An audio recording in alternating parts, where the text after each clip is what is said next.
mi both cabinet kendo mi both JC. Tabitha, nyalo bedo ni Justin Muturi ema ninde tich kaluwore gi gigo mwasebedo kwa wawinjo to jatend piny Kenya William Ruto wacho elela ko rakore kod doho kaachiel kod jalupne. Aparo ni weche miwacha wacha ma ka ng'ato chuogre to jatelo ma nigi such a profile kaka deputy president mago weche ma wan kaka jo Kenya wadagi kendo kwa yie godo. Chapter 6 ma constitution ma wuoye leadership and integrity nitie bende kaka ochiwo away ma kapo nono ni in jatend piny owacho kata jatelo momako profile men public area of interest to nego bedni iwuoyo. Koro ok wadagi ni cases machal kamago to nyalo bete to so and so judge. To judges giparo kane President William Ruto nobedo sworn in. Gimokwongo mano kwongo timo ne timang'o. Don't no judges ne poko ndike tich ka dong mano ndike tich immediately kendo ne support bo wacho ni this is an independent judiciary matiyo maonge ubaguzi maonge alama moro momienoge. Koro sani to akoso chako goyegi kanye nikech koro jogi luwo chik luwo chik. Adwa penjo achiel Joyce.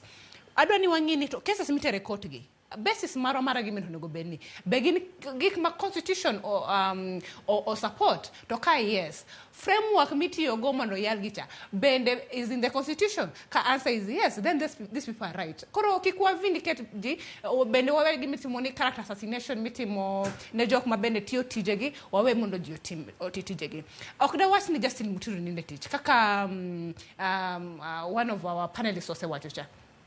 Inyalo bedo ni ami advice Joyce ni kawuono to itim kama onego bedni watimo kama to in kichung to gimidhi wacho to pogre gi gimane na nyisi winjo. Inyalo miyo ng'ato advice inyise ni constitutionally even international law wacho kama ABCD to ng'ano ko wuok to amua ni ando ma ok gima dhi wacho adhi tiyo gi wiya. Koro jotelo ma wan go gi ng'eny gi wayudo ni gi prefer tiyo maybe gi pachgi which is okay moloyo maybe winjo kata tayo ma inyamigi gi the professionals nikech nitiere kata gik mang'eny matimre ministries ka jok momako lemo madongo mag sirkal nitie gik magitimo to king'iyo ndalo moko mane Moses Kuria for example en waziri mar trade ni winjo ko wacho weche moko mabago ji to pogo ji to okobadhe nikech gini gikawo kaka nafas moro ni telo ni ne wayudo ka waswet ka wagore ka ng'o matimre ka ji ok dwaro kaka ikawe gata.